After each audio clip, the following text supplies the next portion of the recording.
frumos observațiile și acum trecem la Cuvântul lui Dumnezeu și vă rog să deschideți Biblia voastră la Deuteronom 18 de la versetul 9.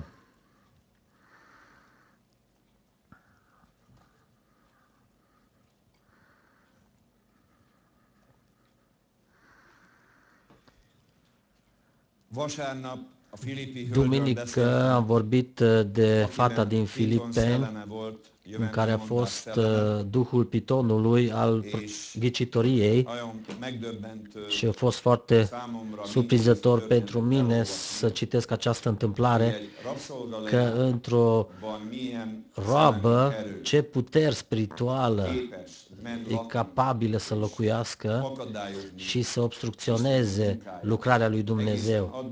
Până când Apostolul Pavel, acest duh rău, nu l-a scos din această fată din Filipeni, până atunci în oraș nu a reușit să se nască biserică, respectiv doar în afara orașului. Cei care mergeți în Filipeni veți vedea că așa cum există zidurile orașului și lângă oraș unde s-au unit creștini, respectiv evrei, dar nici măcar sinagogă n-au reușit să construiască. A fost foarte mare rezistența, a avut și cauze oculte, dar și cauze culturale. Acum la Deuteronom 18 citim o revelație care pe prorocul și prorocia, respectiv ocultismul, le pune în antiteză. De aceea consider un subiect important, pentru că și în Ungaria este o mare problemă în societate ocultismul. Dacă intrați în biblioteci, în librării, majoritatea cărților se preocupă de ocultism. Sau diferite canale de televiziune transmit emisiuni oculte.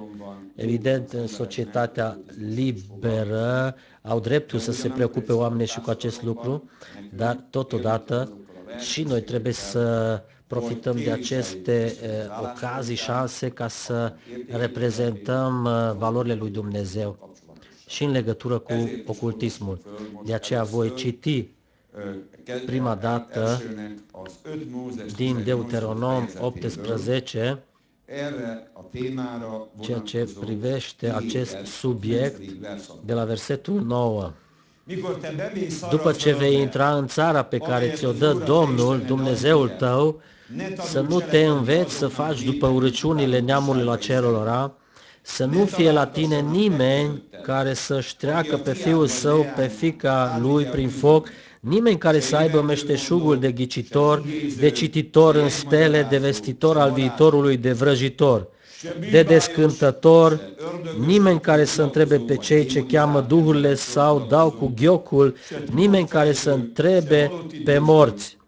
Căci oricine face aceste lucruri este o urăciune înaintea Domnului și din pricina acestor lucruri va izgoni Domnul Dumnezeul tău de aceste neamuri dinaintea ta.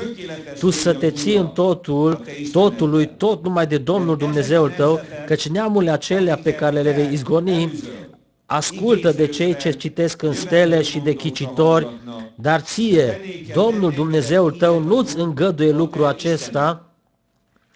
Domnul Dumnezeul tău îți va ridica din mijlocul tău, dintre frații tăi, un proroc ca mine, să ascultați de el. Astfel, el va răspunde la cererea pe care ai făcut-o Domnului Dumnezeului tău la Horeb în ziua adunării poporului, când ziceai: să nu mai aud glasul Domnului Dumnezeului meu și să nu mai văd acest foc mare, ca să nu mor. Atunci Domnul mi-a zis, ce au zis ei este bine. Le voi ridica din mijlocul fraților lor un proroc ca tine, voi pune cuvintele mele în gura lui și el le va spune tot ce îi voi porunci eu. Și dacă cineva nu va asculta de cuvintele mele, pe care le va spune el în numele meu, eu îi voi cere socoteală. Dar prorocul care va avea îndrăzneala să spună în numele meu un cuvânt pe care nu îi voi porunci să-l spună, sau care va vorbi în numele altor Dumnezei, prorocul acela să fie pedepsit cu moartea. Poate că vei zice în inima ta, cum vom cunoaște cuvântul pe care nu îl va spune Domnul? Când ceea ce spune prorocul acela în numele Domnului nu va avea loc și nu se va întâmpla, va fi un cuvânt pe care nu l-a spus Domnul. Prorocul acela l-a spus din îndrăzneală să n-ai teamă de el. Amin.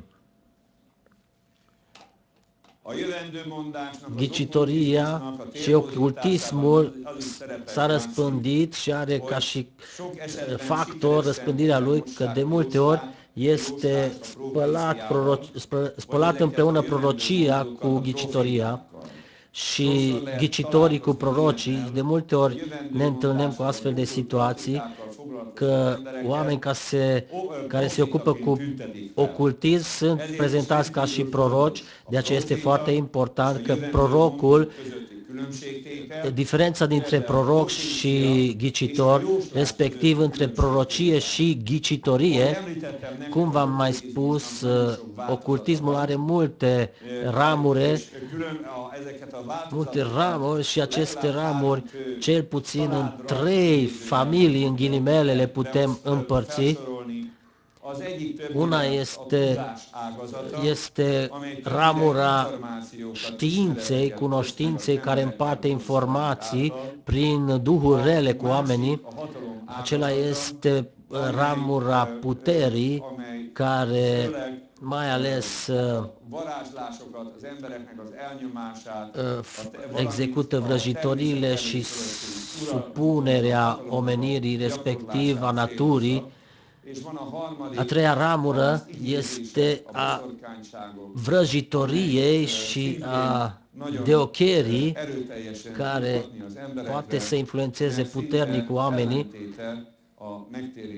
pentru că, de fapt, deocherea este antiteza întoarcerii la Dumnezeu și în Biblie, pe scurt vreau să vorbesc de acest lucru, în textul original vorbește de acea deochere cu o expresie care este strâns legat de vrăjitoare și acolo este vorba că galatenii au fost vrăjiți și s-a născut rebeliunea în sufletul lor și s-au întors de la Dumnezeu acest duh ilegal și influența acesteia de la adevărul lui Dumnezeu, dar nu doresc și nici nu se poate să ne ocupăm cu toate ramurile, dar în principal astăzi am ca și scop ca să definez diferența dintre proroc și ghicitor, respectiv diferența dintre prorocie și ghicitorie, să arăt aceste diferențe esențiale. În primul rând, cum ați auzit din aceste versete, Dumnezeu l-a pus pe lista neagră ocultismul și are motivele lui și le pune în antiteză cu acestea slujirea prorociei. De aceea Israel a avut proroci și neamurile în majoritate aveau ghicitori. Diferența dintre cele două slujiri este foarte mare. Vreau să vorbesc pe scurt, să vorbesc de proroc. Care sunt persoanele? Prorocul este, în primul rând, cum ați auzit, este dat de Dumnezeu și este în legătură cu darea legii, când Dumnezeu a coborât pe muntele Sionului, a coborât și gloria lui, nu total, dar parțial a coborât și gloria lui. Și dacă citiți în Exod 18, respectiv 19, această epifanie, revelare, a fost o imagine groaznică, ce au văzut izraeliții acolo, pe muntele Sinai, pentru că Dumnezeu a coborât cu foc, cu tremure și fulgere și cu fum. A fost văzute la apariția Domnului fumul, cum scrie Moise, ca și cum ar fi ieșit dintr-un horn imens, și a fost groaznic această viziune. Atmosfera pământului s-a umplut cu puterea și energia supranaturală a lui Dumnezeu. Toți se tremurau și se temeau și imediat au observat că nu poate să intre în acea sferă unde este gloria și focul lui Dumnezeu, pentru că imediat ar fi fost arși de viu. De aceea Dumnezeu a ales o persoană, pe Moise, mai târziu și pe Aron și pe alții, dar pe unii, deci nu tot poporul a fost ales, pe care i-a chemat în prezența lui. Dar o să mai vorbim de Moise. Și de aceea a făcut acest lucru Dumnezeu, ca să existe mijlocitor la cuvântul său, pentru că dacă ar fi vorbit nemijlocit omului, atunci omul nu ar fi supraviețuit cu intervenția lui Dumnezeu. Pentru că Dumnezeu este foc mistuitor, are o energie și căldură în prezența sa și așa foc iese din prezența lui, care este tocmai gloria și slava, pe care trupul fizic uman nu reușește să supraviețuiască, nu-l suportă. De aceea, de la creație, Dumnezeu se ascunde. Prorocii de multe ori vorbesc de acest lucru, că Dumnezeu se ascunde și s-a îmbrăcat Dumnezeu cu cerurile, cu norii, ca să-și ascundă acest foc mistuitor, puterea sa de această lume creată, pentru că dacă ar fi intrat în lumea creată, atunci, de exemplu, această atmosferă s-ar prăbuși și s-ar schimba lucrurile, munții ar dispărea și râurile și mările și omenirea ar fi eliminată. Pentru ca cineva să supraviețuiască, e valabil nu doar unei persoane, dar și la lucrurile materiale, ca să supraviețuiască gloria lui Dumnezeu, este o cerință, trebuie să fie sfântă. Trebuie să poarte natura lui Dumnezeu. Dar tocmai aceasta este problema, că a intrat în lumea vizibilă păcatul și de aceea Dumnezeu este foarte generos și îndurător față de omenire, a ieșit din lumea vizibilă.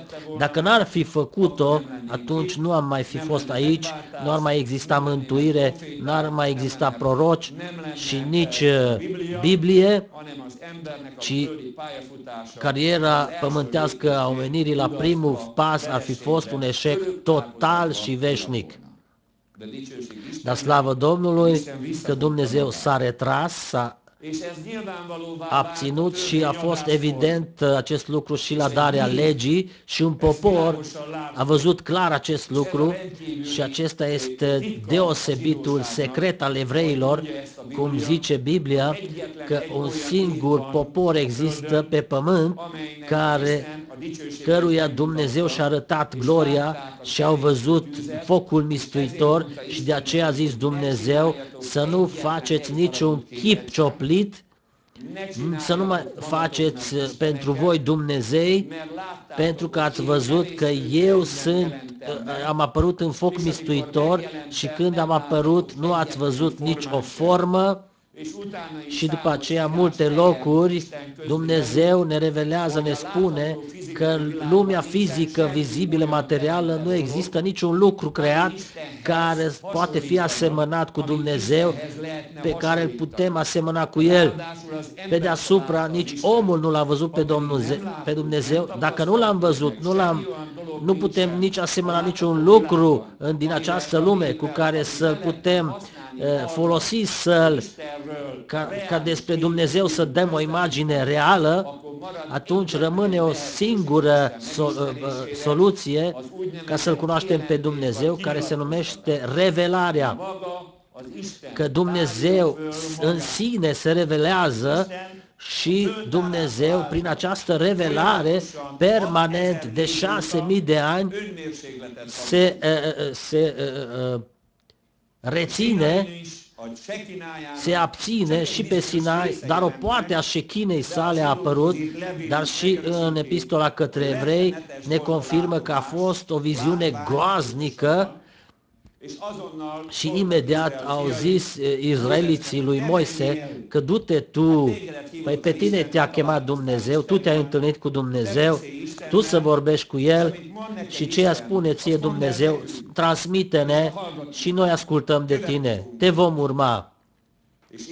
Și Dumnezeu a auzit acest lucru, ce înțelegere a făcut poporul cu Moise și Dumnezeu a aprobat acest lucru, că foarte bine faceți, foarte bine m-ați înțeles și din acest moment începând s-a născut un mare proroc care în generic și pe patriarh putem să-i numim proroci, dar Moise a fost primul, cel mai mare proroc, care slujirea de prorocire a întruchipat-o și cariera lui Moise, respectiv chemarea lui, se vede, se poate determina cum se poate să devină cineva proroc.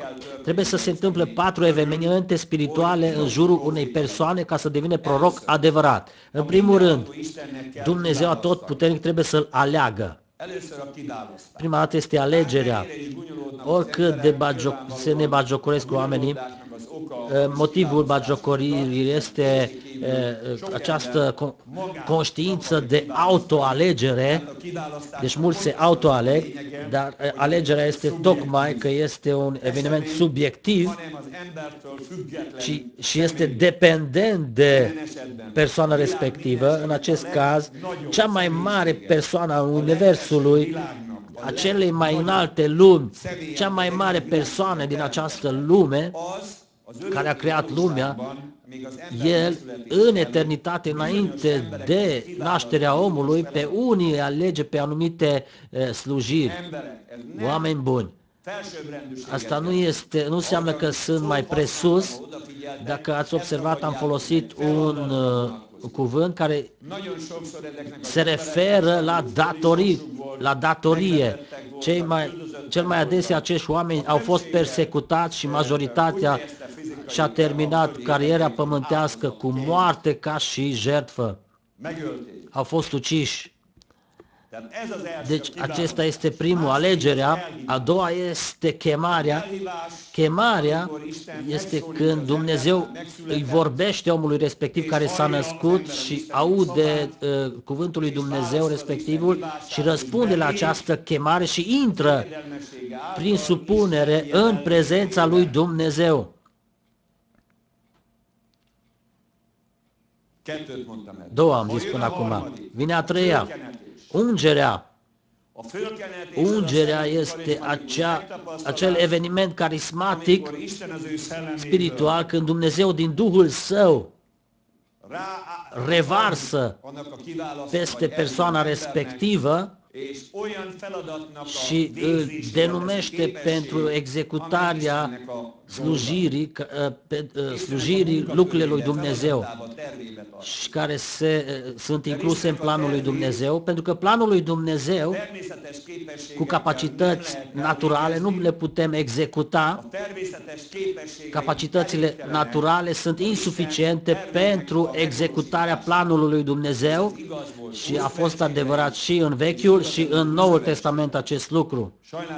Din păcate, de multe ori, aici greșim, că credem că capacitățile naturale ne ajută să facem lucrarea lui Dumnezeu. Evident, putem fi religioși cu capacități naturale și se vede din istoria religiilor și a bisericilor, dar faptul că un om să poată executa acele lucruri pe care țin de programa lui Dumnezeu nemijlocit, pentru asta are nevoie de ungere. Ungerea realizează în oameni capacități noi. De fapt, aceste capacități, nu ei sunt, ci în ei locuiește Duhul lui Dumnezeu și se manifestă prin ei acest Duh al lui Dumnezeu. prin capacități naturale.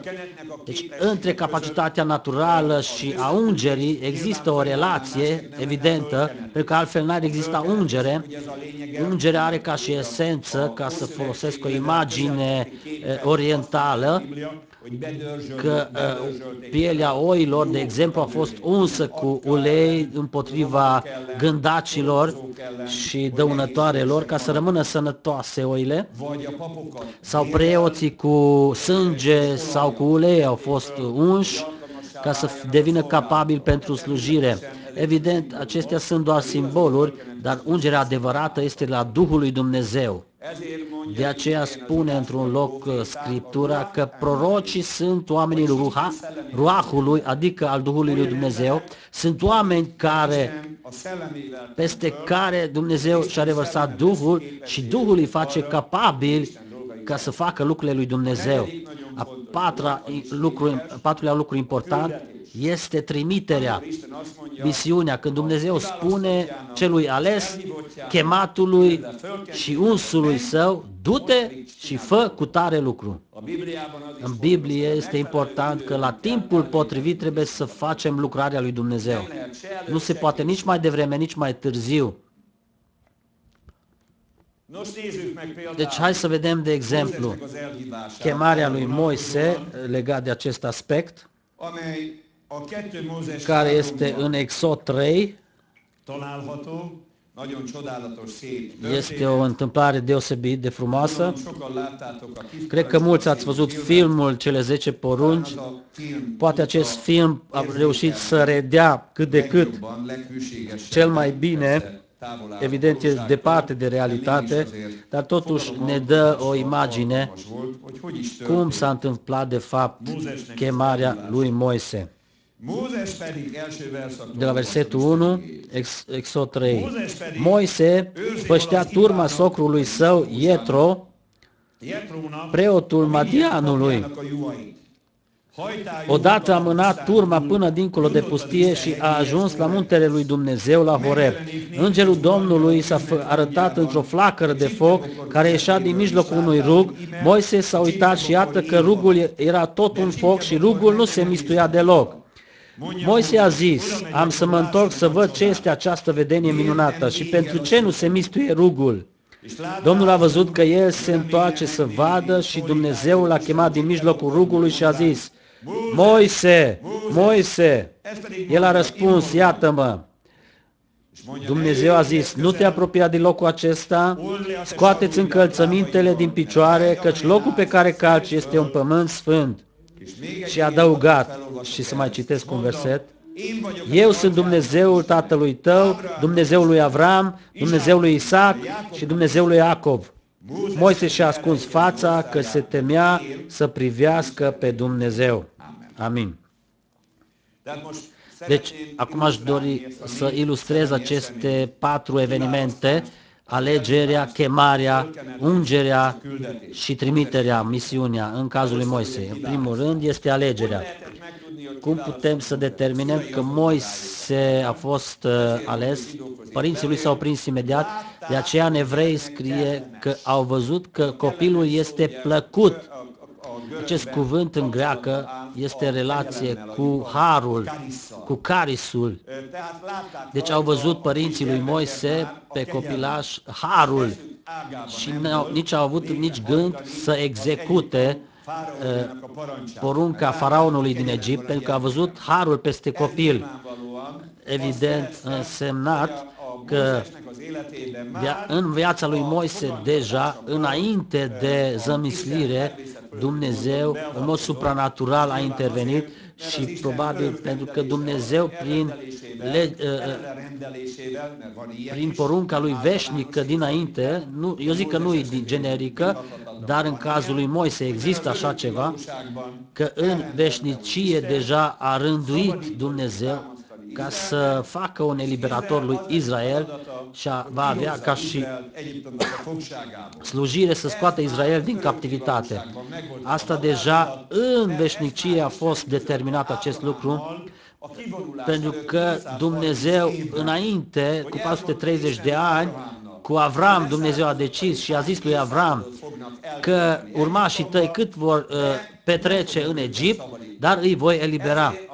De aceea, așteptarea la eliberator a fost în sufletul evreilor din Egipt și circa, cred că se poate presupune de ce ar zice epistola către evrei, nu doar că au văzut părinții lui, copilul lui, ci au văzut prin credință. Era evident că dacă au văzut prin această credință, ci au recunoscut că acest copilul va fi eliberatorul Israelului. Nu uitați acest lucru. În familiile evreiești a fost foarte puternică spiritualitatea, nu spiritismul, ci spiritualitatea. Erau deschiși la intervenția lui Dumnezeu. Deci,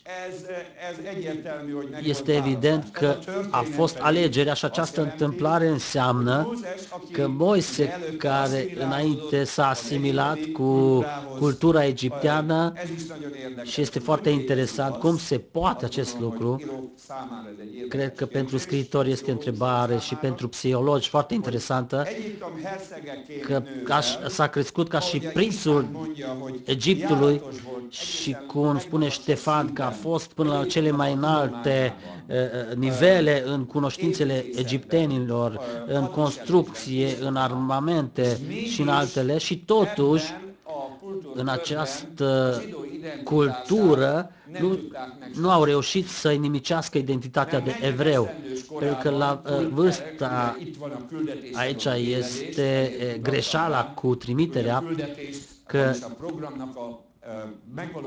executarea programei atunci trebuie începută când zice Dumnezeu. Moise a greșit cu 40 de ani.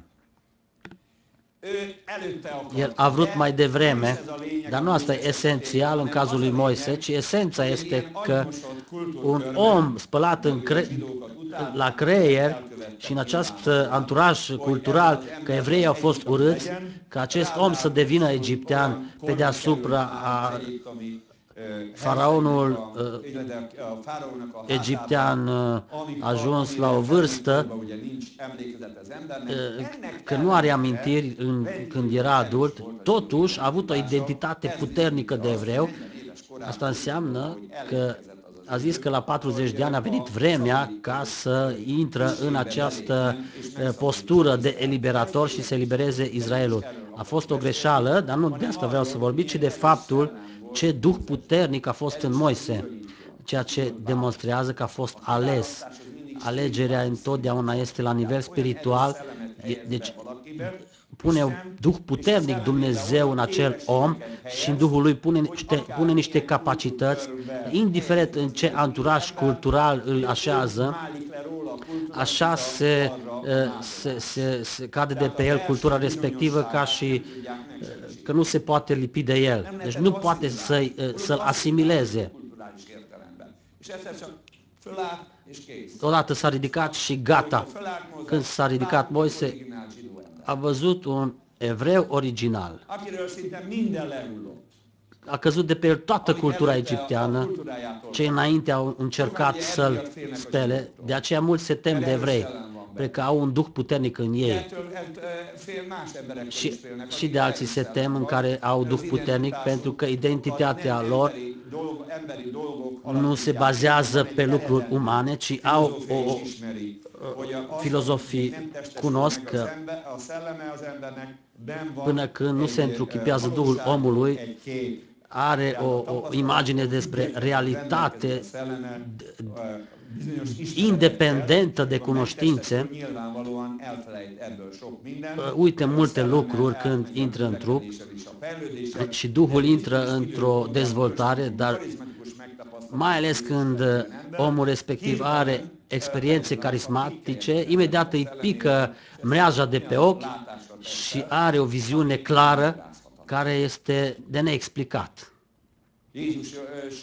Și în legătură cu Iisus s-au mirat mulți. De unde știe Biblia, deși nu a învățat-o? Multe școli rabinice au existat în vremea lui Iisus, totuși la vârsta de 12 ani, pe rabini și pe doctori i-a minunat. De unde știe el? Păi de unde știu? Din veșnicie a venit și în veșnicie l-a cunoscut pe Dumnezeu.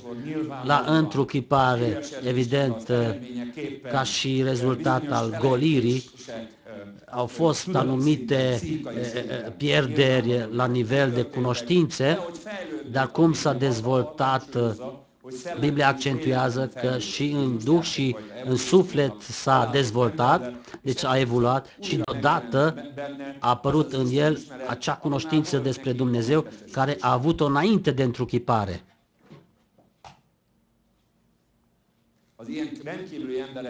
Oamenii remarcabili au acest secret și oamenii trupești nu vor să recunoască că există astfel de oameni care nu sunt mai presus, ci sunt uneltele lui Dumnezeu ca în istoria umană să fie avansată sau să schimbe direcția sau schimbare de eră să-i ducă, pentru că nu legile marxiste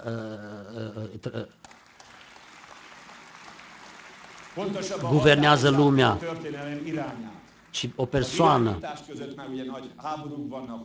Sunt multe lupte și războaie, dar la bază oricare direcție vor să devieze istoria, nu o să reușească. Acum în Europa sunt mari strofocări, vor să modernizeze societatea și cu căsătorii homosexuale și vor să pună peste cap legea lui Dumnezeu.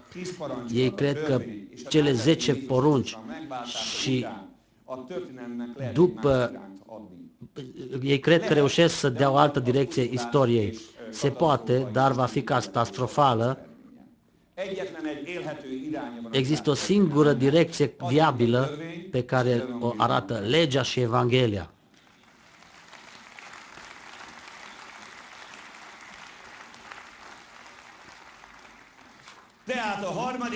Deci, în al treilea capitol ce am citit, chemarea, că a intrat în lumea fizică vizibilă, Dumnezeu personal, evident, prin diverse forme, poate să intre Dumnezeu pentru că este atotputernic și l-a chemat pe Moise, care a renunțat la toate, care a fost după un eșec mare și se pare că s-a împăcat cu soarta lui, cu socrul său, a găsit-o pe Țipora, a văzut că are și avere, a fost un afacerist bun acolo, dar slavă Domnului că Dumnezeu nu uită.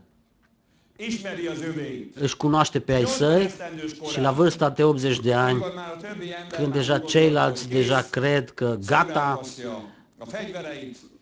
își depune armele și și-a terminat viața, Dumnezeu între timp a devenit cel mai blând om al lumii. Înainte n-a fost caracteristica lui, dar în 40 de ani, pe lângă turma behăind și în viața din deșert, l-a liniștit pe Moise și l-a adus într-o stare că a fost evident pentru Moise că nu este aceluia care dorește și care aleargă, ci a lui Dumnezeu îndurător. Și numele lui Dumnezeu nu se glorifică cu violența umană, ci prin Duhul lui Dumnezeu. Slavă Domnului! Deci pe Moise l-a chemat Dumnezeu și aceasta este chemarea și în următoarea parte îi dă slujirea, îi dă scopurile și în patrulea capitol este ungerea.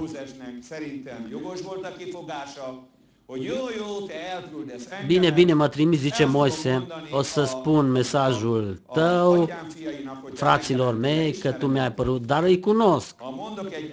Dacă le zic o afirmație, imediat, nenumărate contradicții o să am.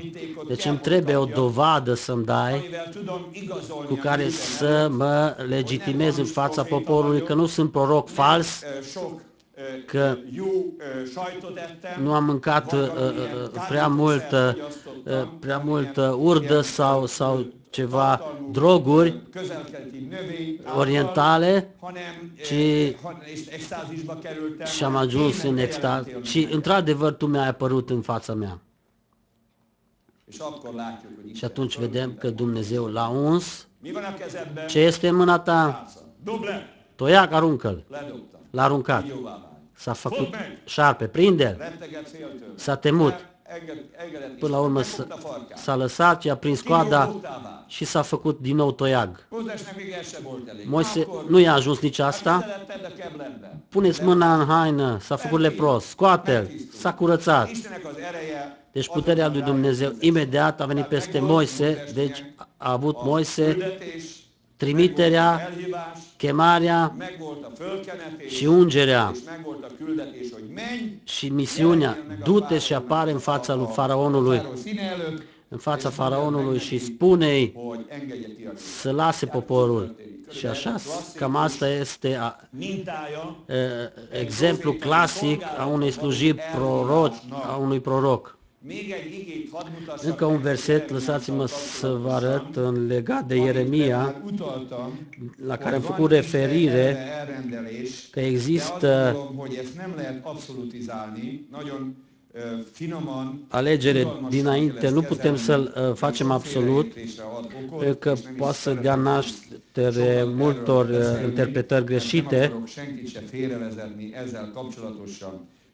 și nu vreau să induc în eroare pe nimeni, dar legat de proroci nu pot să tac. La Ieremia 1:5 vreau să vă atrag atenția, care spune, deci la chemarea lui Ieremia, Dumnezeu, versetul 5, mai bine înainte ca să te fii întocmit, auzi, și în Psalmul 139 este scris cum îl creează pe oasele și restul în pântecele femeii, deci și în zămislire cum intervine Dumnezeu, pentru că este o minune divină, că omul, cea mai mare minune a omului este ne-a creat la chipul și asemănarea lui și putem să reproducem. Că bărbat și femeie din legământul lor, de asemenea se nasc persoane care sunt chipul și asemănarea lui Dumnezeu. Și Dumnezeu asta a vrut, ca să fie plin pământul cu chipul său și oamenii asemănători lui să conducă lumea. De aceea a zis de la începutul Dumnezeu omului, înmulțiți-vă și umpleți pământul ca să purtați chipul și asemănarea mea. Faceți acest lucru. Eu deja am făcut-o, de 36 de ani sunt căsătorit, am 4 copii adulți, deja am 5 nepoți, mă vă zic așa, mulțumesc lui Dumnezeu, de la mine atâtea am reușit și de la soția, dar cred că este o slujire pentru creștini în continuare, mai ales în această perioadă, și că fiți deschiși. Evident că nu trebuie să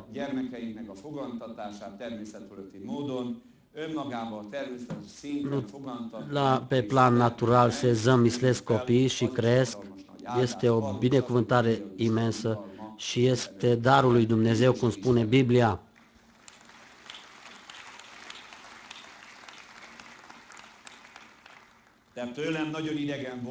De la mine a fost străin acest lucru, ca să dau orice conținut supranatural să-i dau copiilor mei. Eu am fost foarte fericit că o să fie copii sănătoși și creștini și în mod cinstit vor sluji și vor lucra și vor întemeia familie și duc această moștenire mai departe. Eu cred că cu acest lucru natural trebuie să ne alăturăm. Deci nu trebuie să avem copii, să avem proroci. Alegerea nu este a noastră. Noi trebuie să ne facem datoria de bărbați și de femei, ceea ce ne-a dat Dumnezeu, și trebuie să lăsăm alegerea lui Dumnezeu, fiecare ce slujire va avea. Puteți să ziceți amin? Așa minunat este scris în Vechiul Testament. Ce bărbați și femei temători de Dumnezeu erau. Și gândiți-vă la mămica lui Samuel, la Ana, care a fost foarte, foarte greu pentru ea, că nu a avut copil. Atunci, din îndurare, Dumnezeu a permis poligamia. Nu căuta acum portițe. O să zic mai exact. Eu sunt bărbat cu o singură nevastă și copiii sunt de la aceeași femeie și dintr-o singură familie.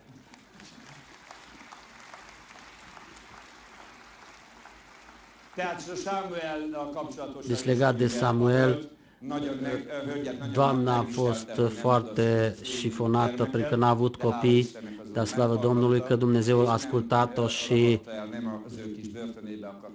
nu a vrut să o închidă în celula ei,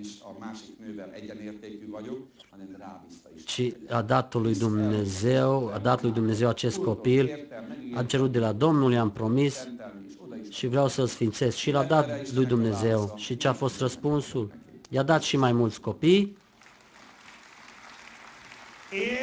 și Ana a binecuvântat Israelul cu o persoană carismatică, cu Samuel, care de asemenea viața lui este unică. Dar să rămânem la Ieremia, versetul 5. Mai bine înainte ca să te fii întocmit în pântecele mamei tale te cunoșteam și mai înainte ca să se fie și tu din pântecele eu te pusesem deoparte și te făcusem proroc al neamurilor. Deci aici este despre ce am vorbit. Din nou vă spun să nu absolutizați acest lucru, pentru că evident că Dumnezeu dă ruahul omului, că dacă n-ar da, cum o face prin om? Din această filozofie nu vreau să intru, dar aceasta este comportamentul Dumnezeu generic cu omul. În acest caz al lui Ieremia se vede evident că pe Ieremia l-a cunoscut Dumnezeu înainte de zămislire. Păi cum putea să-l cunoască? Păi omul este duh, suflet și trup. Evident, până când n-a fost zămislit omul, până când n-a avut trup, și dacă n-a avut trup, n-a avut nici psihic. Pentru că psihicul, sufletul și trupul, din această unitate iese trupul, deci trebuie să se încarneze omul. Deci de la zămislire până la naștere trebuie să treacă acest proces în viața lui. Deci evident că, în mod evident, Duhul Sfânt vorbește de Duhul lui Ieremia, că Duhul Ieremia a existat înainte de zămislire și Dumnezeu a cunoscut acest Duh și l-a separat pentru el. Nu aceeași capacitate s-a născut acest tânăr ca și ceilalți oameni. În Duhul Său Dumnezeu a pus niște capacități deja înainte de zămislire, pe care pe el l-au făcut capabil ca Ruahul lui Dumnezeu să-l poată primi și să poată colabora cu Duhul lui Dumnezeu.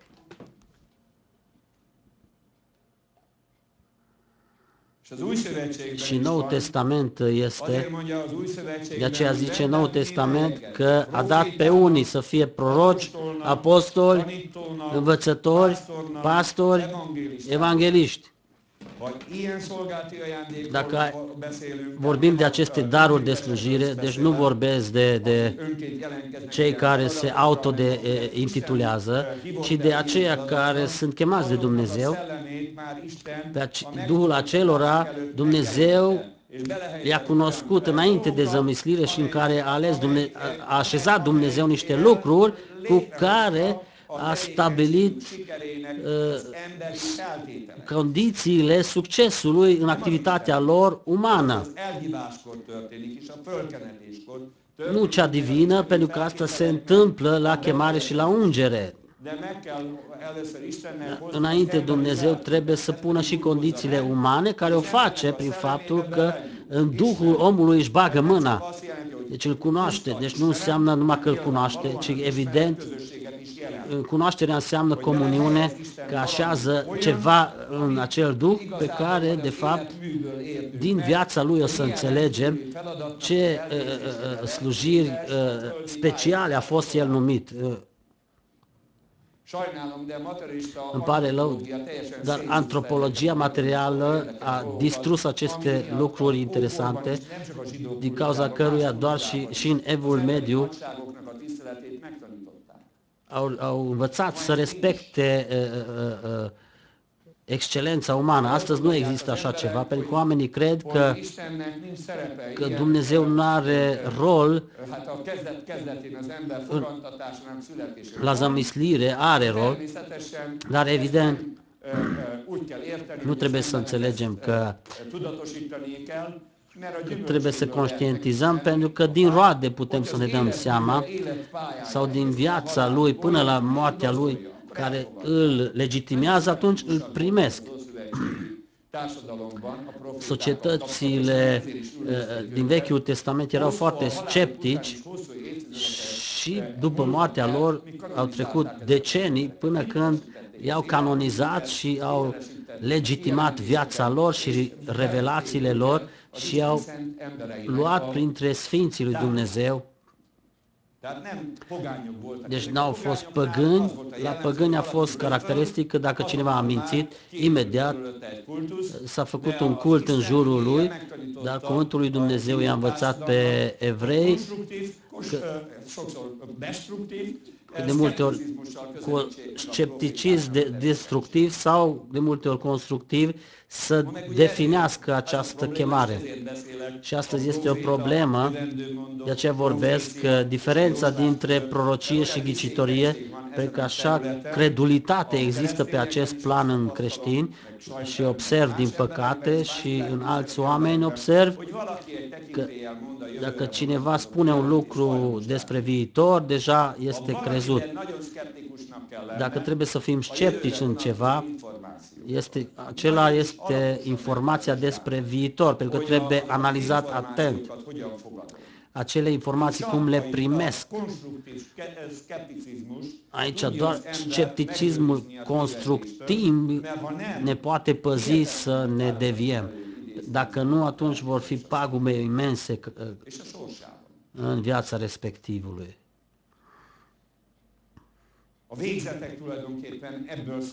De aici vin căderile mari, că demonii sau teosii fac planurile. Aceasta a fost filozofia greacă și daimonii au și rol în acest plan și ei au rolul lor și există daimonionii care sunt în oameni, care aceste planuri le primesc de la nivelele superioare și le realizează în oameni, în viața lor, daimonii și teosii și planul lor și care sunt legați de aceste căderi. Și mai bine să nu ne cunoaștem căderile și soarta. Pentru că, de fapt, nu conține planul lui Dumnezeu să ne cunoaștem soarta, ci conține planul dușmanului. De aceea, drama în cultura greacă avea mare rol și în cultura evreiască are rol drama, dar nu se termină cu dramă, ci se termină cu happy end, cu Evanghelia. Dacă citești Biblia, o să vezi că finalul este bucurie și nu dramă. Nu este așa că fiecare actor principal va muri, Aleluia! De aceea sunt lângă Biblie.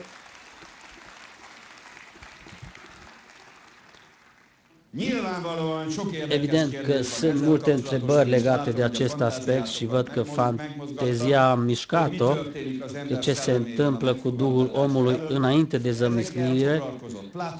S-a ocupat și Platon cu acest lucru și alți filozofi și este foarte interesant, dar este sigur că acești oameni, în Duhul lor, există ceva care la ceilalți nu există. Că ce există, exact, funcționează altfel capacitatea intuitivă la acești oameni. Ce este această capacitate?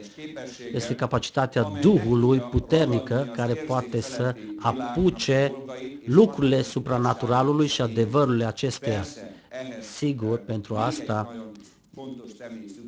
este importantă o persoană ca de sus să existe mijlocitor. La păgâni au fost oameni care au avut capacități intuitive, altfel nu putem explica, de exemplu, dezvoltarea științei și influența în cultura lumii. Pentru mine și acum cultura greacă conduce cultura lumii. Acum lăsând deoparte cea evrească, evident pe locul 2 pe 2 pun pe greci și acești oameni ca și Aristotel, Platon și Socrate au avut intuiție puternică, dar au avut o problemă. Și care a fost aceea? Că cu aceste capacități intuitive n-au reușit să se armonizeze cu Duhul lui Dumnezeu, pentru că toată cultura lor a fost necurată și n-a fost separată de lumea demonilor. De aceea și Socrate zice că am avut demon în mine. El spune despre sine și a vorbit bine. A avut demon în el, dar în cultura evreiască, de aceea Dumnezeu e separat de celelalte popoare, de aceea nu i-a numărat printre ceilalți, de aceea Dumnezeu a judecat zeii Egiptului Dumnezeu ca să creeze o altă atmosferă deasupra evreilor, fără demoni sau daimoni. Deci oamenii să nu fie în legătură cu îngeri răi, ci să fie în legătură cu Shechina, conform regulilor lui Dumnezeu și conform legii lui Dumnezeu, care le citem în Vechiul Testament. Și acesta este cauza că doar în Israel există instituția prorociei. În neamuri nu există această instituție a prorociei, pentru că lumea spirituală a neamurilor n-a fost curată, a fost foarte puternică. Hai să zicem, prezența duhurilor satanice și cultura lor a fost determinată de acestea și în această cultură, în general, Dumnezeu nu a făcut proroci. Fiți atenți! Este foarte lucru interesant. Se zice despre Isus, cei din Sanhedrin, când au văzut că Isus începe să-l cinstească, cu ce au încercat să-l denigreze pe Isus? Nu doar că are demon, că în Galileea poate să vină din Galileea proroc. De ce au zis că din Galileea poate să vină?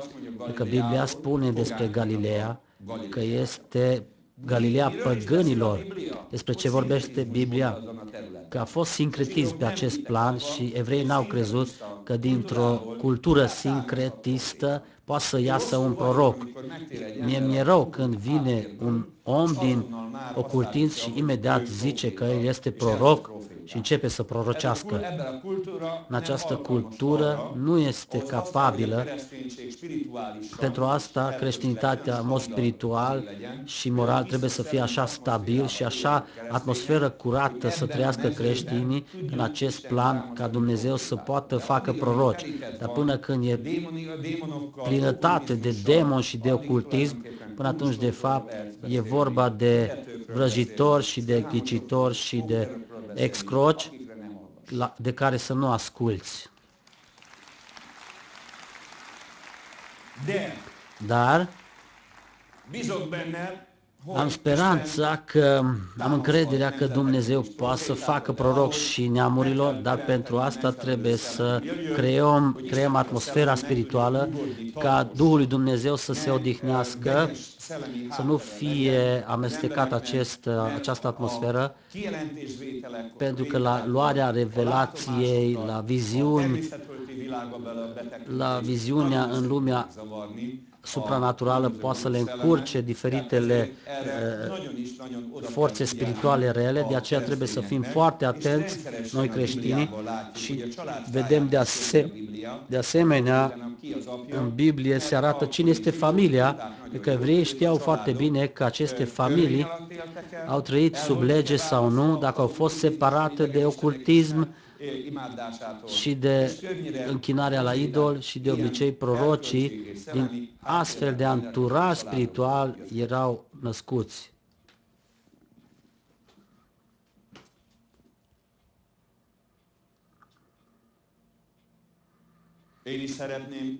Și eu aș dori chiar foarte mult și cred că Dumnezeu va trimite un proroc și a trimis și au fost, dar nu înseamnă că eu neg slujirea profetică, nu mă înțelegeți greșit, doar că nu cred în prorocie ca și o mișcare populară, nu cred în seminariile prorocile că trebuie să te înscrii și poți să învăți să fii proroc. Eu zic că e un business bun, dar prorocia și la luarea revelației, în primul rând, Dumnezeu îi face capabil pe respectiv și mai este ceva. Dumnezeu câteodată îi cheamă în mod suveran pe oameni, dar câteodată în mod mijlocit. Vezi, Ilie și Elisei.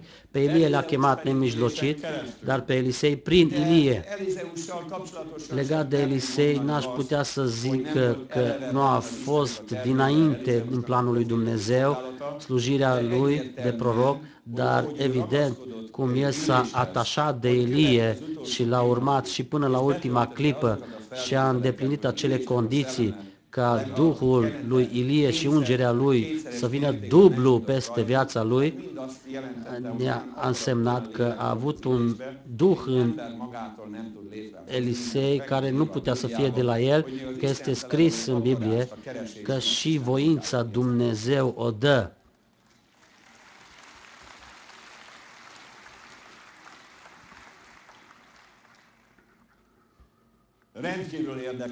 Deosebit de interesant, nu știu dacă pentru voi este interesant acest subiect al prorociei, este cel mai secretoși oameni al istoriei, de multe ori lumea s-a comportat urât cu ei, de aceea trebuie să-i respectăm și trebuie să vedem tehnicile de funcționare, cum Duhul Sfânt i-a folosit pe acești oameni și ce condiții a avut ca ei cel puțin să intre în calcul la Dumnezeu ca să încredințeze cuvântul Său, ca să-L împartă prin El cu poporul sau cu destinatarul cuvântului Dumnezeu și voința lui Dumnezeu. Deci, despre ce am vorbit, ce este în spatele unui proroc adevărat, în spatele ghicitorilor sunt Dumnezei străini și sisteme religioase false, oculte și îngeri răi și de la acestea primesc acești oameni acele informații care le transmit oamenilor. Așa a fost și slujnica aceea din Filipeni. În Filipeni a fost o coline romană, poate că a fost chiar greacă, fata respectivă, dar și în Macedonia a fost foarte răspândită ghicitoria în vremea lui Pavel și vedeți în Fapte 16 că până când această fată acționa în oraș și oamenii erau atenți la ea, erau sub o influență spirituală, că această influență i-a separat de Cuvântul lui Dumnezeu, de întoarcere, de naștere din nou și de primirea mântuirii și de eliberare. Tocmai de aceea este deosebit de important ca să discernem între rău și bun, între proroc și ghicitor. Se zice în mod glumeț că dacă evanghelistul azi ar fi mers la Filipeni, imediat ar fi numit acea ghicitoare să fie proroacă în biserică. Evident, la Pavel nu s-a fi întâmplat așa ceva, ca o ghicitoare, pentru că ce a zis a fost adevărat. Un evanghelist de azi ar fi ascultat, imediat ar fi zis: ce minunat este Dumnezeu, precis zice totul și așa mai departe. Imediat ar fi clădit pe ea toată biserica, dar Pavel nu putea fi păcălit, nu i-a fost evanghelist modern de azi, a fost omul Duhului, a văzut ce vânt suflă din ce gaură și în acel moment s-a abținut o perioadă pentru că a văzut sistemul, dar a călcat pe bec fata și n-a reușit să... și așa a confruntat-o și a scos Duhul Pitonului și acest nume este interesant. Din câte știu, acest șarpe nu îl mușcă, ci îl sugrumă. Așa este Duhul ghicitoriei, este invizibil și îi pune sub blestem pe oameni și de multe ori oamenii nu înțeleg că în ghicitorie ce cauzează pericolul, doar văd că după o perioadă se îngustă mișcarea și posibilitățile și tot mai mult ajung într-un cerc închis și încep să se sugrume. Să nu mergi la ghicitori de aceea.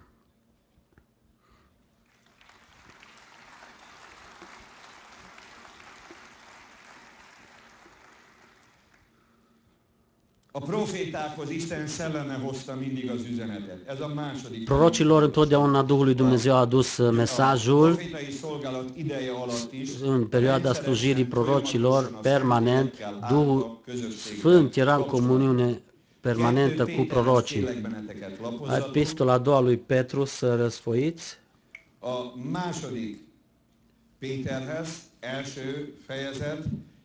2 Petru 1 cu 18.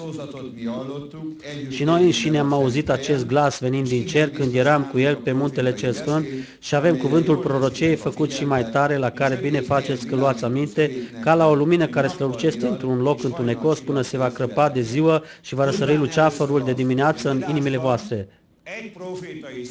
Adică mai întâi de toate să știți că nicio prorocie din Scriptură nu se tâlcuiește singură, că nicio prorocie n-a fost dusă prin voia omului, ci oamenii au vorbit de la Dumnezeu mânați de Duhul Sfânt. Deci Petru determină că prorocul cum au luat revelația și cum au tâlcuit-o oamenilor. În vremuri, în perioada Vechiului Testament, două cuvinte erau numiți văzător și nabib. Văzător înseamnă că a văzut lucrurile veșnice ale lui Dumnezeu. Aceea este că Duhul lor a avut așa capacități puternice, că evident că erau în legătură cu Duhul Sfânt, că au văzut în lumea cea mai superioară, au văzut și gândurile și planurile lui Dumnezeu. Și dacă citiți întâmplarea lui Elisei, a funcționat în mod fantastic această capacitate. Nu a trebuit să postească 40 de zile, numai așa ieșea din el viziunea, ca și din alt om, verde și roșu, cum vedeam noi culorile, cum simțim noi cu lucrurile. Imediat el așa a văzut lucrurile supranaturale. Mai ales Elisei era așa vorbea de lucrurile supranaturale ca și cum noi vorbim de lucrurile care ne înconjoară. și oamenii care ne înconjoară. De ce?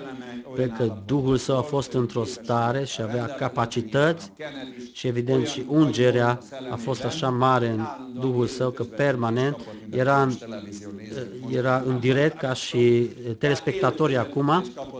Deci a primit transmisie în direct din ceruri și Dumnezeu i-a vorbit permanent. Evident că am dorit acest lucru, să avem și noi această prietenie cu Dumnezeu permanent, să aprindem canalul cerului și imediat să vină mesajul.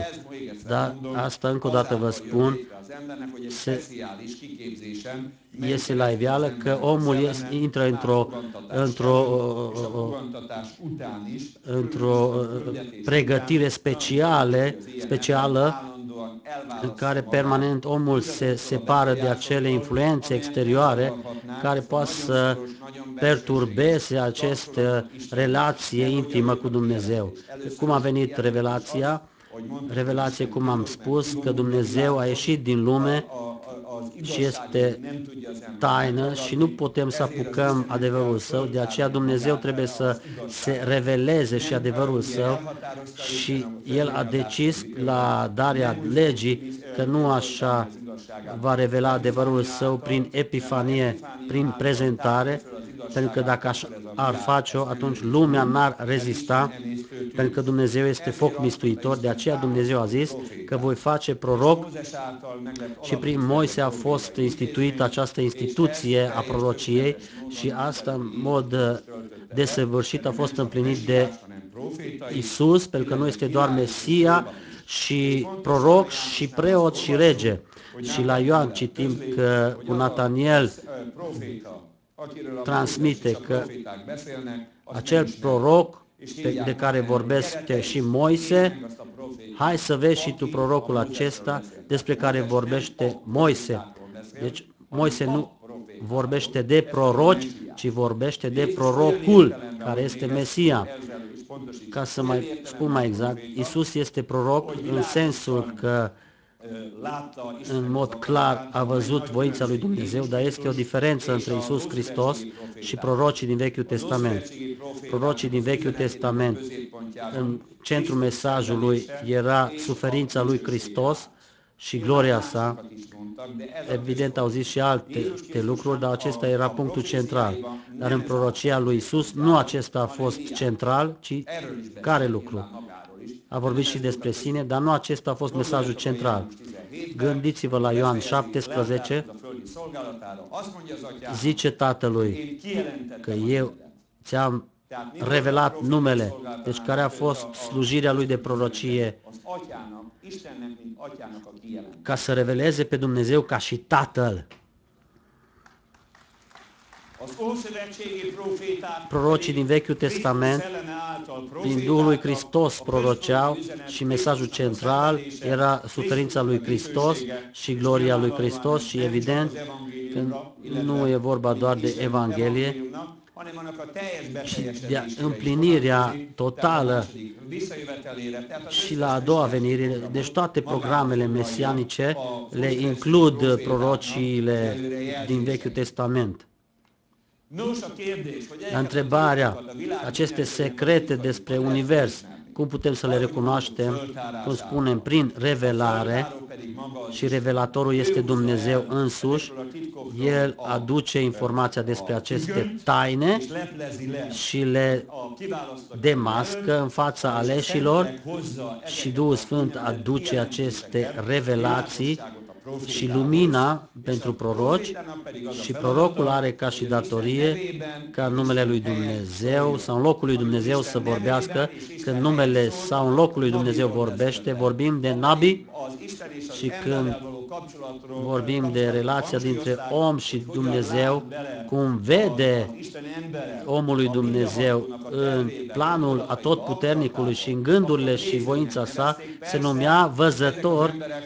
Evident, acești oameni au avut capacitatea ca să vadă și în inima omului și să vadă și secretele inimile omului, ca și Samuel și Elisei, de exemplu, dar în mod determinant, vederea lumii supranaturale, ca și la greci, a fost cel mai mare nivel. Această viziune a fost cunoașterea spirituală, cunoașterea gândurilor și cunoașterea simțurilor. Dar această viziune spirituală, cum am spus, nu erau capabili grecii și nu puteau ca lumea invizibilă să facă vizibilă oamenilor și să dea expresii importante și afirmații care exact să redea lumea supranaturală, mai ales în cazul idaiștilor sau în cazul lui Platon. El a dat o imagine falsă despre lumea supranaturală și din această cauză și din lumea naturală, pentru că lumea lui de vizionare n-a fost sub ungere, n-a fost sfințit, n-a fost curățat, nu a venit peste el Ruahul lui Dumnezeu, deci din afară Dumnezeu nu s-a revelat pentru el, care pentru, în schimb, la proroci s-a revelat.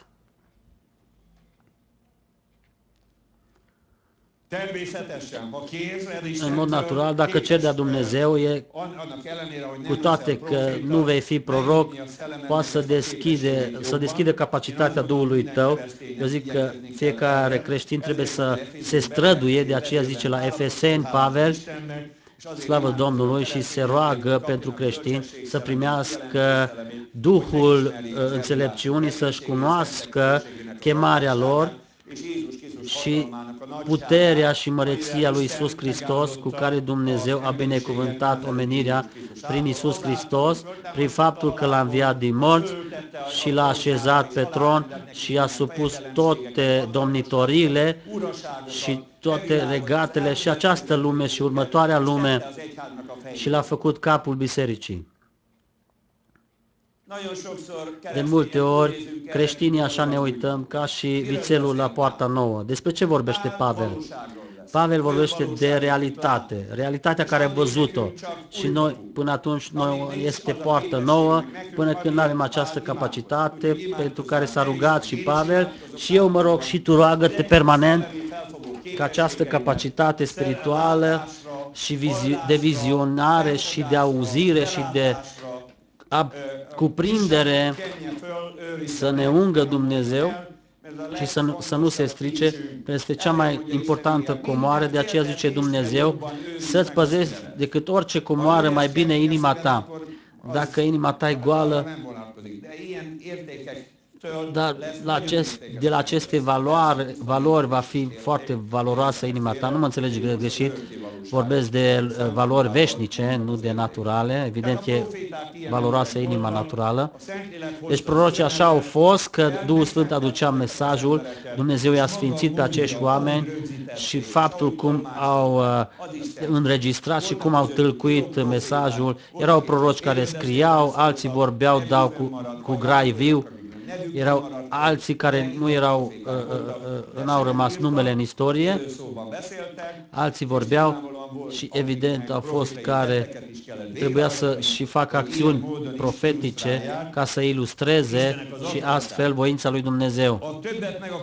Dacă vrei să știi mai multe, atunci de la 1 Corinteni 9:10 poți să afli cum funcționează, că darurile lui Dumnezeu sunt deasupra omului și deasupra lumii naturale și aceste daruri pe care ochii și nu le văd și urechea nu le aude, omul doar prin Duhul Sfânt și revelarea ei le poate cunoaște. De aceea accentuăm și considerăm important că după nașterea din nou, fiecare creștin să se umple cu Duhul Sfânt.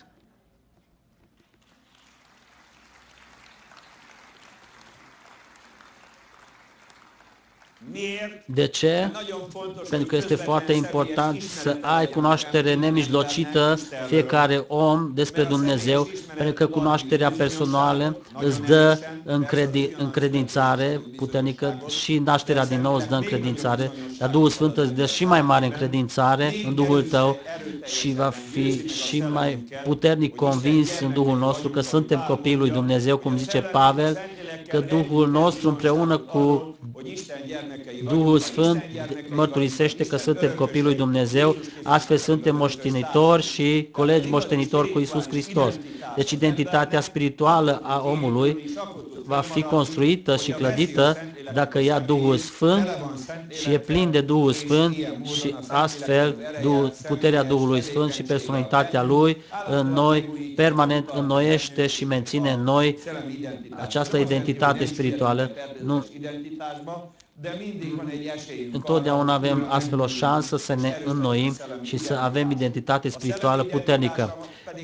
Și de ce avem nevoie de această identitate? Să știi unde aparții și unde nu aparții. De cine să te atașezi și de cine nu. Să nu încurci lucrurile. Deci, cu Duhul Sfânt, comuniunea cu El te atașează de Iisus Hristos și știu de ce sunt mântuit și cu ce să nu mă identific și cu ce trebuie pe toată cariera mea pământească să mă identific. Cu moartea, cu învierea lui Iisus Hristos, cu glorificarea Lui și asta îmi determină cariera. Dar când nu vei fi eșuat, dacă te identifici corect cu Mântuitorul tău, dacă greșești identificarea ta și te identifici cu lucruri care n-ar trebui, atunci vei eșua și această eșuare este esența păcatului.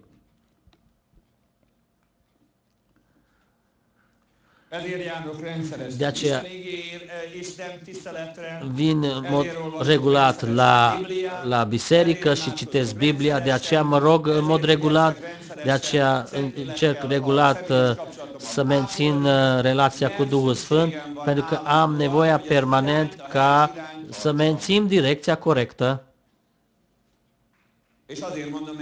Și de aceea vă zic că și tu ai nevoie de acest lucru. Mă bucur tare mult că Iisus și astăzi botează cu Duhul Sfânt și cu foc și aceasta este ziua când trebuie să luăm Duhul Sfânt, pentru că este scris că va fi în ultimele zile că voi turna din Duhul meu și peste fiicele și fiilor voștri care vor proroci, bătrânii voștri vor vedea vise și văd cum îmbătrânesc, visez tot mai mult. Și câteodată mă trezesc și întreb de la Dumnezeu ce vrea să fie asta. Dar tocmai de aceea cred în prorocie, pentru că reversarea Duhului Sfânt arată prorocie, dar ca să fie curată, este foarte important să diferențiem prorocul de ghicitor și lucrurile ocultismului și lucrurile lui Duhului Sfânt.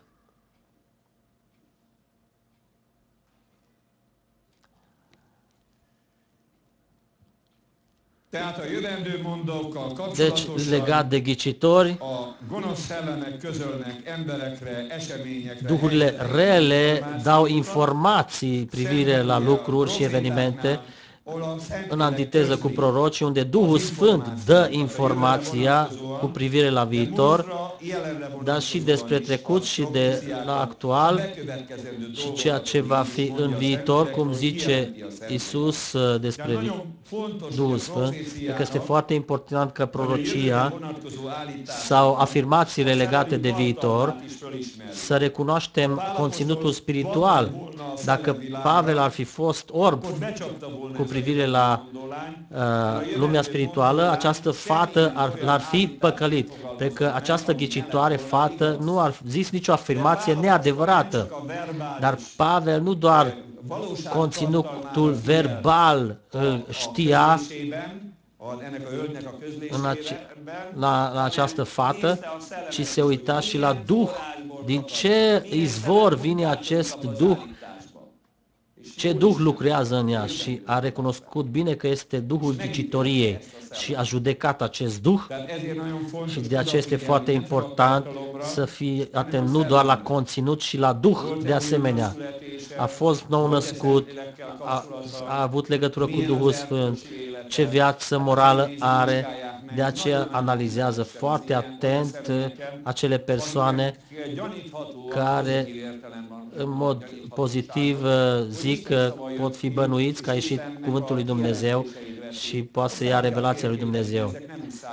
Aceștia nu scapă ca să fie analizați și în familia lor. Pentru că la proroci era inimaginabil să trăiască în adulter sau să facă activități oculte, inimaginabil să facă alte lucruri, de aceea trebuie să fim atenți la aceste lucruri. Se zice, din ce gaură ce vânt suflă, cum se zice.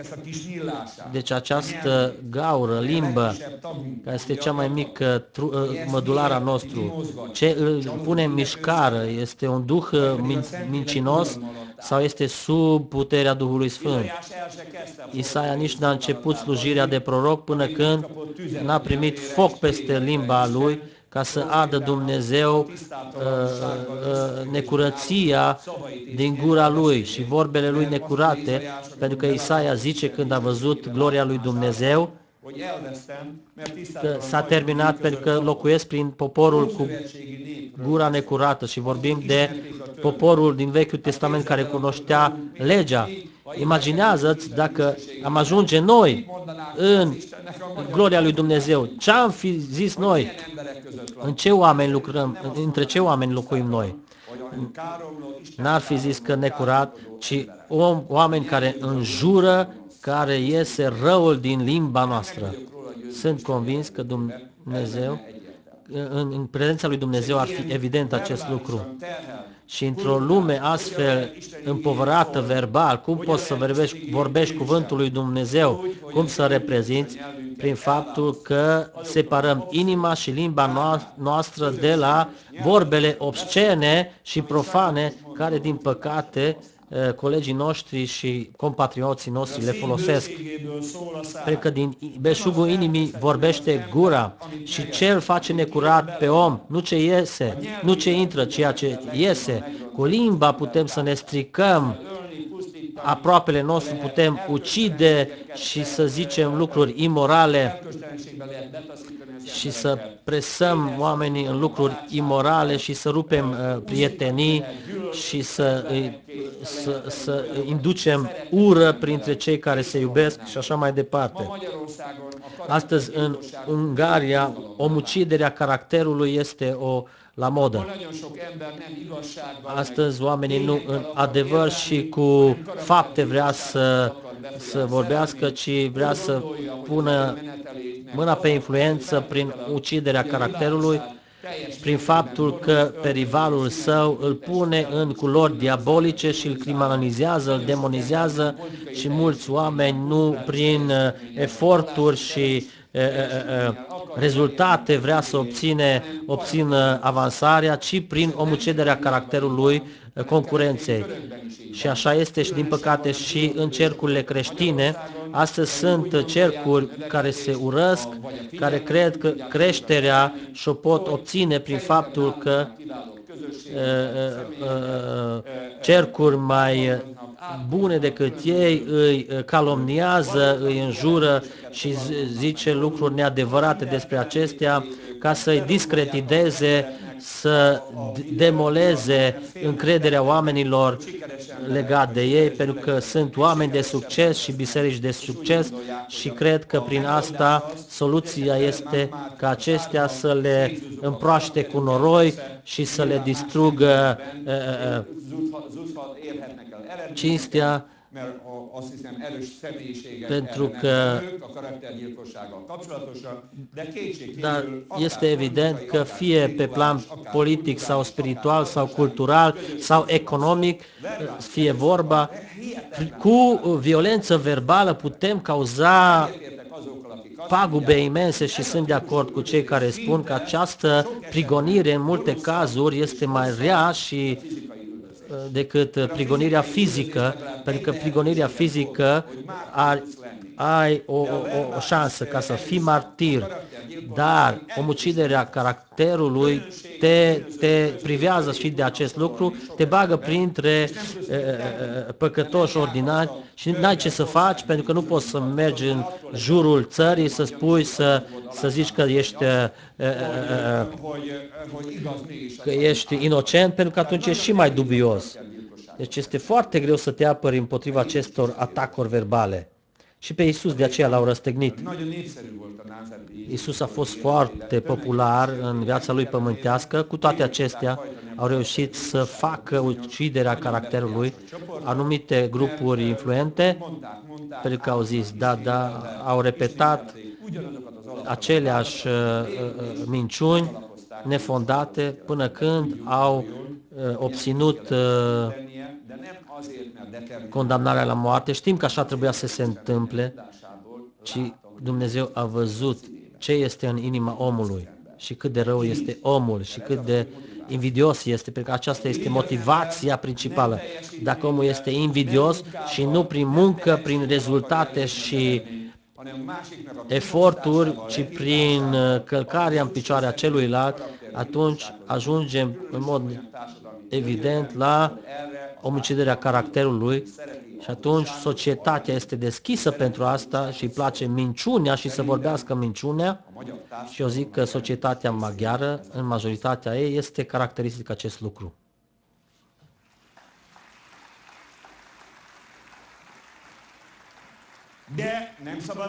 Dar nu trebuie să renunțăm. Noi avem această cruce, să zic așa. Trebuie să vestim adevărul lui Dumnezeu și sunt convins că mulți o să pună la inimă și se vede și până acum că ceea ce zice Pavel, cu toții să scoată minciunea din gură și fiecare să vorbească aproape lui său adevărul. Evident, nu de mult sunt pe pământ, dar am o experiență legată de oameni, că cea mai multe bârfe care se zic, m-am convins, nu vă zic câți ani am, pentru că nu contează, sunt tânăr în inima mea, m-am convins că de multe ori oamenii bârfiți și cu campanie încercând să-i calomnieze, nu că jumătate nu e adevărat, ci majoritatea afirmațiilor este minciună. Așa că fii foarte precaut, e mai bine ca personal, vrei să te convingi, convinge-te tu, dar nu lăsa să facă, să te nebunească.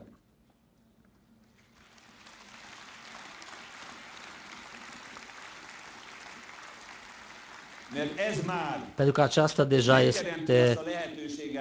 este prilejul ca Dumnezeu, chemarea lui Dumnezeu să nu fie îndeplinită în viața ta, pentru că Satana este tatăl minciunii și nu din ceruri strigă, ci cu oameni simpatici ca și tine poate să-i folosească să zică lucruri despre tine prin care în mod artificial poate să pună obstacole în fața ta ca să nu-ți îndeplinești chemarea și misiunea ta, sau chiar dacă ți-o îndeplinești permanent să fie ca și o țapă în rana ta și să ai probleme permanent. Asta este viața lui Ieremia, de exemplu. Nu întâmplător și-a și blestemat ziua nașterii sale. Și cine a adus vestea bună că s-a născut Ieremia? Și pe acela l-a blestemat. Și vreau să știu că oare acel blestem care au zis-o Ieremia, oare acea zi este întunecată în Israel? Nu m-aș surprinde dacă în veșnicie vom afla că în acea zi nu există soare în Israel. Eu zic că acel blestem nu l-a luat nimeni asupra lui. Eu zic că este încă adevărat ce a zis Ieremia la acea zi. Că în acea zi va fi vreme rea. Nu știu când este, nu știm când s-a născut exact Ieremia, dar în veșnicia vom afla. De ce a făcut acest lucru Ieremia? Atâtea probleme a avut în această slujire, că Dumnezeu l-a pus aici și cu Dumnezeu se certa, că de ce m-ai convins, de ce a trebuit să cunoști Duhul meu înainte de zămislire, pe aceasta nu-i glorie pe pământ, asta este suferință și m-a aruncat în gunoi, a trebuit să stau acolo, să fiu puturos și m-au scos de acolo din gunoaiele respective și s-au comportat cu mine ca și cu un animal. Toată viața mea a fost jalnică. Am meritat? Răspunsul este da.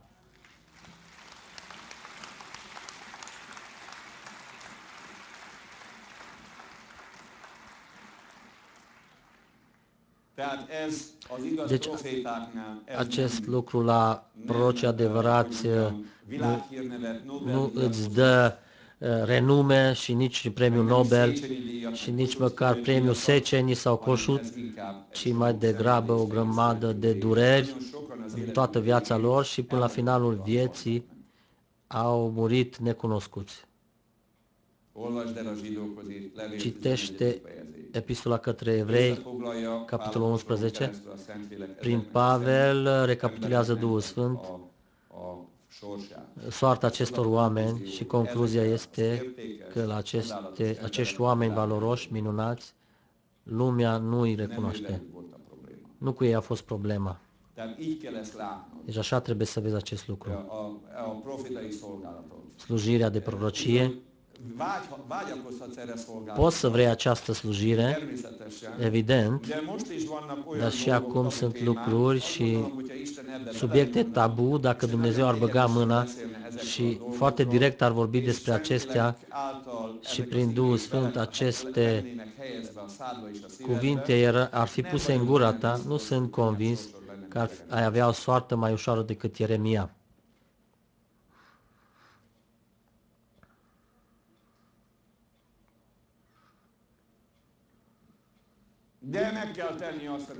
Dar trebuie făcut ce a zis Dumnezeu. Eu sunt recunoscător lui Dumnezeu că n-am această slujire, totuși țin important că poate printre voi este acela și aveți aceste informații. Nu se știe niciodată. Eu cred în Dumnezeu.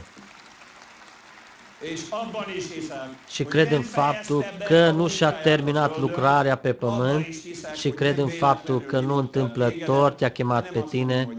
Nu zic că pentru asta te-a chemat, dar trebuie să analizăm. Ca și teenager și eu m-am analizat. De ce m-am născut? Care este esența vieții mele? Nimic. N-am văzut niciun răspuns. Și până la urmă m-am întors la Dumnezeu să-mi dea răspuns la această întrebare și m-am prins că n-am găsit răspunsurile, pentru că și acest lucru a fost har, că într-o stare anarhică, nihilistă, și nu m-am putut identifica cu care să-mi umplu viața cu ceva esențial. Dumnezeu nu mi-a dat lucruri compensatorii, adică am făcut lucruri compensatoare și nu mi-am găsit, dar nu mi-am găsit liniștea în aceste lucruri compensatorice.